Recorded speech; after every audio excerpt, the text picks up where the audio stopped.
சீமான் பிரபாகரன் கூட எடுத்த photo morphing பண்ணப்பட்டதுன்னு சொல்றாங்க.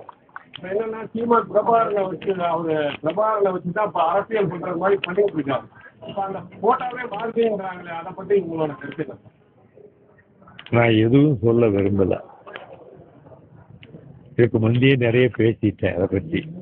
இப்போ உள்ள கான்ட்ரவர்சியில நான் எதுலையும் தலையிட்டு சொல்ல விரும்பல. விஜய் அரசியல் எப்படி சார் பாக்குறீங்க? விஜய் அரசியல் எப்படி பாக்குறீங்க?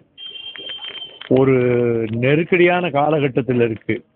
ஜனநாயகம் நீடிக்குமா அல்லது நரேந்திர மோடி ஒரு சர்வாதிகாரியாகி ஒரே நாடு ஒரே கொடி ஒரே தேர்தல் என்று எல்லாவற்றையும் புல்டோசர் வைத்து நசுக்குவதைப் போல டாக்டர் அம்பேத்கர் அவர்கள் வழங்கிய அரசியல் சட்டத்தினுடைய தாற்பயங்களுக்கே விரோதமாக இந்த அரசு, நரேந்திர மோடி அரசு செயல்பட்டு கொண்டிருப்பதால் அவர்கள் இதற்கு முன்பு திராவிட முன்னேற்ற கழகத்தோடு நாங்கள் கூட்டணி வாஜ்பாய் காலத்தில் வைத்திருந்த போது காஷ்மீர் பிரச்சனையை அந்த தேசிய அட்டவணையிலே, கொள்கை அட்டவணையிலே சேர்க்கவில்லை. அதை போல பொது சிவில் சட்டத்தை சேர்க்கவில்லை. அப்பொழுது நானும் முரசொலி மாறனும் அதிலே கையெழுத்திட்டிருக்கிறோம் அந்த பிரகடனத்தில். ஆனால் இப்பொழுது அவர்கள் காஷ்மீரை துண்டு துண்டாக்கி விட்டார்கள்.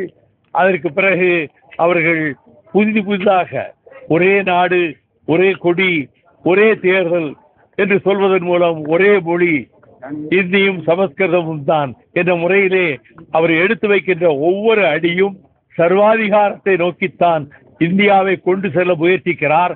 ஆனால் அந்த முயற்சியில் நரேந்திர மோடி படுதோல்வி அடைவார் என்பதை நான் இப்பொழுதே சொல்லி வைக்கிறேன். இவர் ஹிட்லராகவோ முசோலினியாகவோ இடியமீனாகவோ சலாசராகவோ ஆக முடியாது.